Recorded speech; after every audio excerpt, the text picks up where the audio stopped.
네, 이항영의 월가이드 함께 하겠습니다. 이항영 위원님과 인사 먼저 나누고 엔비디아 실적 볼게요. 안녕하십니까? 네, 안녕하세요.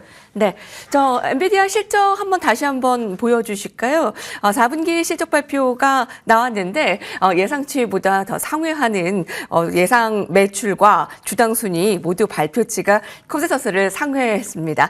컨센서스가 38달러였는데 발표치는 39달러로 넘겼고요.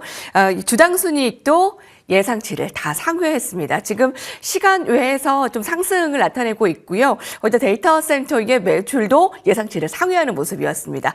분석 자세하게 들어보는 것은 내일 있어 봐야 되겠지만 딱 지금 상황이 어떤다고 볼 수 있을까요? 네, 예상치는 모두 상회했습니다.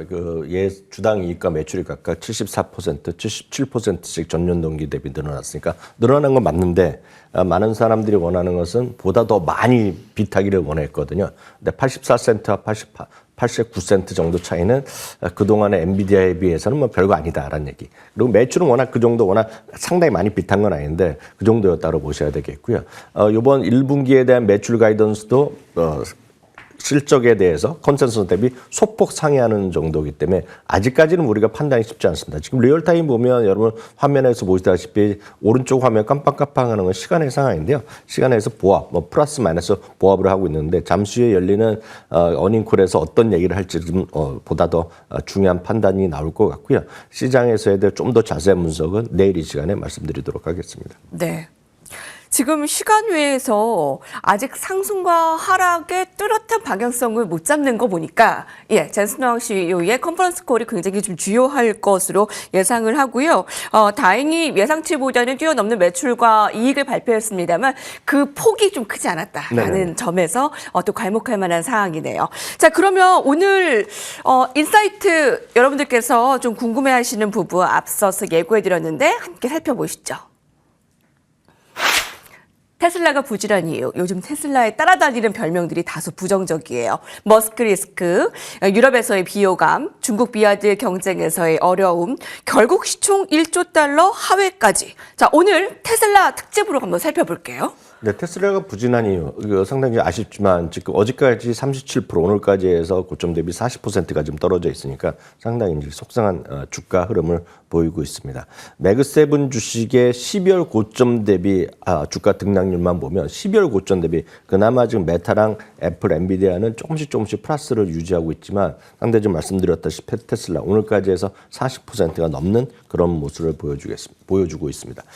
좀 냉정하게 테슬라의 주가 부진을 서너 가지 요인에서 한번 찾아보겠습니다. 첫 번째는 결국 가장 중요한 건 자동차는 신차가 많이 팔려야 되는데요. 신차 판매가 상대적으로 부진하기 때문입니다. 물론 이 신차 판매 부진을 여러 가지 얘기를 할 수 있습니다. 우리나라에서는 이 관심 있는 분 아시겠지만 모델 Y 이제 신형 발표를 앞두고 판매를 앞두고 작년 말에 엄청나게 지금 할인을 많이 했기 때문에 재고를 소진했기 때문에 그에 대해서 약간 좀 위축하고 지금 모델 Y 사시는 분들은 신형을 기다리는 거 아닙니까? 그런 관점에서 좀 부진했다라고 우리가 그들 좋아하시는 분들 얘기할 수 있지만 결과적으로 나온 수치를 보면 1월달에 유럽 판매가 45%가 떨어졌습니다. 이 화면이 유럽 내 1월달 유럽 전역에서의 신차 판매, 신차 등록 대수라고 보시면 되겠는데요. 대부분 이제 마이너스 나오는데 테슬라가 위에 제일 많이 나오고 있죠. 지금 아래쪽에 SAIC라는 것이 뭐냐면 상해 자동차입니다. 그래서 중국 자동차는 또 많이 팔렸다는 거거든요. 그러니까 그 상대적으로 좀 테슬라가 부진했다고 보셔야 되겠고요. 다음은 중국 판매도 15%가 줄어들었고요. 미국 내에서도 전기차 내에서의 점유율이 좀 줄어들었다는 것이 되겠습니다. 두 번째는 테슬라 자체에 대한 뭔가 좀 선호도가 약간 부진하다는 것입니다. 저희는 2주일 전에 똑같은 그래프를 한번 보여드린 적이 있는데요. 스티페리라는 증권사랑 모닝 컨설트랑 같이 수년째 설문조사를 하고 있습니다. 설문조사하는 건 몇 가지 요인이 있는데 가장 쉽게 하는 건 위의 그림이 되겠는데요. 테슬라에 대한 호감도를 조사하는 겁니다. 호감도를 어떻게 조사하냐면 이 그림 보면 프레퍼런스라고 나오고 있습니다. 순호감도인데요. 좋아하는 사람을 플러스로 놓고 싫다는 사람은 마이너스로 놨는데 이게 지금 2018년 1월 그러니까 지금보다 4, 5년 전만 하더라도 이게 33%로 상당히 호감이 높았었거든요. 작년 1월 달에 이게 9%로 줄어들었고 금년 1월은 3%까지 줄어들었습니다. 여기에는 여러 가지 요인이 있겠습니다. 정치적인 성향에 따라서 좋아하는 사람도 있고 나빠하는 사람 다 있겠지만 여튼 이런 것들이 되겠고요. 브랜드 이미지에 대한 실추가 가장 큰 문제. 네, 그렇죠. 그 가장 큰 역할은 역시 일론 머스크 자체에 대한 호감도, 여기에 정치적인 이슈가 어떤 트럼프에 대한 완벽한 지지 뭐 이런 거 하면서 이슈가 되고 있는 거 아닙니까? 세 번째는 그렇지 않아도 최근에 주식시장이 어떤 성장주보다는 소비재 중에서도 필수 소비재 쪽, 어제도 말씀 먹고 마시는 쪽에 가고 있다는 얘기죠. 그러다 보니 필수 소비재, 임의 소비재의 양극화된 어떤 소비 차이를 보이고 있는데 바로 이런 것들도 시장이 역할을 보이고 있다라고 보셔야 되겠습니다. 그래서 보면 필수 소비재 오늘 약했지만 필수 소비재는 연중 최고치 수준을 떠나서 사상 최고가 수준을 가고 있는 데 반해서 상대적인 임의 소비는 좀 대표적인 자동차랑 것인데 이게 재미없는 모습이 되겠습니다. 여기다가 한 가지 더 하면 이제 아시다시피 이제 그 부서의 혁신, 정부 혁신 부서 이런 걸서 장관직을 준 거 아닙니까 지금요? 오늘 이제 지금 속보를 하나 전해드리면 우리를 보면 이제 국무회의 같은 거라고 전 이해를 하고 있는데요. 이번에 백악관에서 오늘 처음으로 백악관 현 정부가 이번에 들어서니 처음으로 이제 장관 회의를 열었다는 겁니다. 네. 거기서 보면 이제 트럼프 대통령 있고 다 장관들이 쫙 나이 든 장관들이 쫙 있는 거 아닙니까? 거기 보시면 다들 양복 입고 점잖게 있는데 역시 일론 머스크는 모자 쓰고 딱 이렇게 입고 나타난 거예요. 그래서 하는 얘기가 트럼프 대통령 잘 알 거 아닙니까? 일론 머스크에 대한 비판하는 사람도 있다는데 여기서 딱 이랬다는 겁니다. 제가 약간 풀이해서 말씀드리면 장관들 모아놓고 여기서 지금 일론 머스크에 대해서 불편한 사람 손들어 보라. 딱 이런 얘기를 하는 겁니다, 지금. 그럴 정도로 한쪽에서는 워낙 귀여워하고 좋아하는 반면에 또 반면에 비판하는 사람도 있죠. 특히 연방정부에서 최근에 상당히 해고가 일어나고 있다는 거 아닙니까? 그리고 해고하고 관세 얘기 계속하는데 그 점 한복판에 일론 머스크라는 인물이 있기 때문에 그런 개인에 대한 선호도 이런 것들이 테슬라에 대한 자체에 대한 브랜드에도 영향을 좀 미치고 있는 것은 팩트다라고 이해하시면 되겠습니다. 자, 그럼 이제 어떻게 해야 되냐? 그 결론을 좀 주시면. 너무나 똑같은 얘기를 제가 수년째 반복하고 있는데 바로 이 주식 트럼프 대통령이 정말 선호하는 일론 머스크의 테슬라에 대한 주가 판단은 너무나 명확합니다. 일론 머스크와 그런 테슬라에 대한 자동차에 선호도가 있고 확신을 갖고 있는 분은 꾸준하게 그냥 모아 가시면 되겠고요. 이런 흐름 자체는 변동성은 타고난 주식입니다. 이 주식은. 기본적으로 왜냐하면 PR이 그렇게 높을 수밖에 없다는 거죠. PR이 높고 다른 얘기지만 팔란티오도 마찬가지. 다 PR이 높은 주식의 생리라는 것만 이해하시면 되겠습니다. 이 주가의 뉴스에 따라서 움직일 때마다 스트레스 받는 분은 테슬라에 대해서 자체적으로 판단하실 때 다시 한번 생각해 보시는 게 맞다 이렇게 말씀드릴 수 있겠습니다. 네. 자, 이어서 헤드라인 살펴보도록 하겠습니다. 네, 첫 번째 엔비디아 D-Day의 운명 앞서서 속보로 살펴봤습니다만 지금의 시간외에서의 큰 움직임이 없기 때문에 그 성적표에 대한 분석 조금 더 들어볼 수 있을까요? 네, 그건 아까 말씀드린 거로 가늠하면 될 것 같고요. 지금 현재 1.2% 정도 떨어지고 있는데 자세한 얘기는 늘 말씀드리지만 월가의 분석이 나와야 되거든요. 그걸 갖고 내일 설명드리도록 하겠습니다. 네. 자, 엔비디아에 대한 실적 전체 매출은 모두 예상치를 상회했다는 부분, 주당 순이익과 매출의 예상 상회인데 그 폭에 대한 평가는 월가에 대한 평가는 내일 이 시간 함께 하도록 하겠습니다. 자, 두 번째 헤드라인 이어가겠습니다.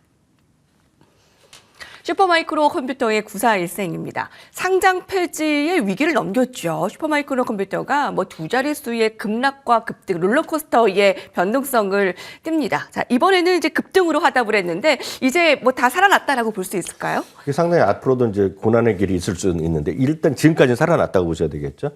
다들 아시겠지만 벌써 1년 전에 보면 작년 봄, 여름까지, 초여름까지 이게 주가가 진짜 엄청나게 달려가면서 그 당시만 하더라도 작년 5월 정도까지만 하더라도 2024년에 최고로 상승한 주식 중에 하나가 슈퍼마이크로 컴퓨터였는데요.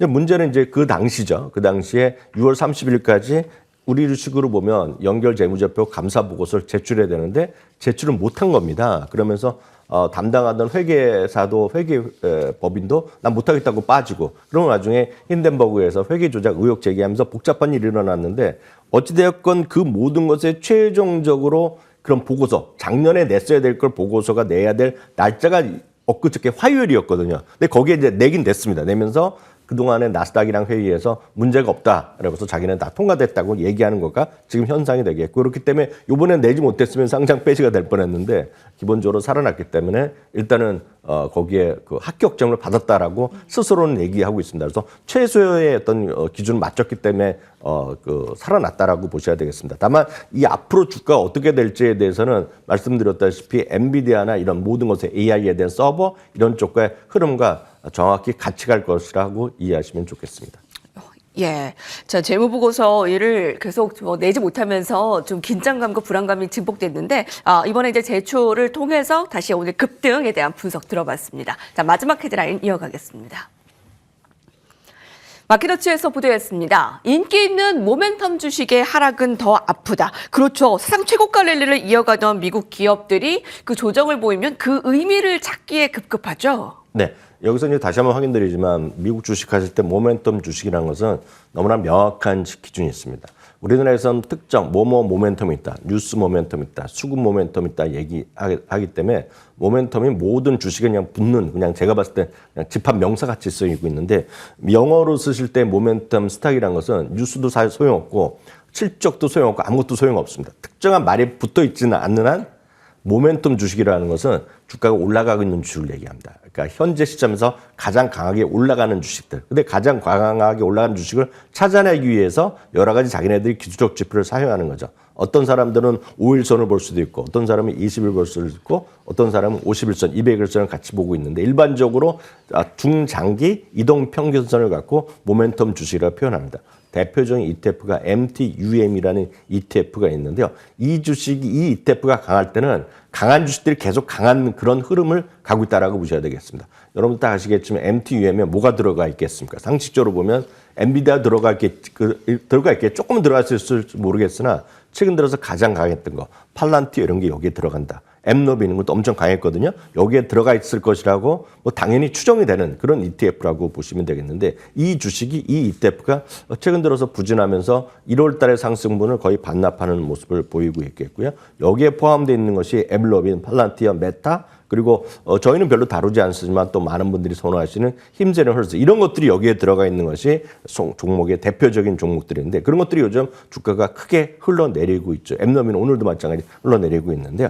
과연 이런 시장 강한 주식들이 계속 올라가고 아마 우리 방송 보시는 분 중에서도 젊은 분일수 이런 거 더 좋아하실 텐데 그런 것들이 과연 반등이 가능할까에 대해서 몇 가지 의견을 공유를 해드리도록 하겠습니다. 미주에서는요, 팔란티어, 엠너빈, 힘센헐스 이런 것들이 조만간 다시 반등하면서 이 MTM이 비롯한 그런 것들이 다시 신고가에 다시 갈 수 있다라는 다소는 긍정적 얘기를 하고 있습니다.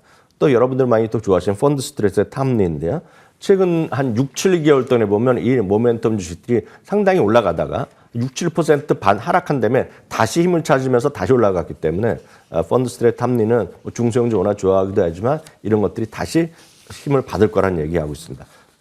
반면에 전혀 다른 소리를 하는 사람도 있습니다. 왜냐하면 이들 주식들이 기본적으로 아직 적자인 기업도 있고 PR이 엄청나게 높다는 건 보통 미국에서는 PER 평균의 2배 이상을 얘기합니다. 그래서 50배, 60배 이상 넘나드는 게 워낙 많기 때문에 기본적으로 변동성이 크다. 그리고 고공행진하는 주식이 하락할 때는 뭔가 찾아보면 진짜 이유가 있다는 것이다. 그렇기 때문에 기본적으로 조심해라는 얘기를 하고 있습니다. 제가 드릴 수 있는 말씀은 너무 한쪽에 치우치신 어떤 주가보다는 늘 말씀드린 기본은 S&P 500이나 나스닥 QQQ 같은 기본적으로 포트폴리오, 분산 투자를 갖고 다른 주식도 하시는 게 좋을 것 같습니다. 네, 이형영의 월가이드 함께했습니다. 말씀 감사합니다.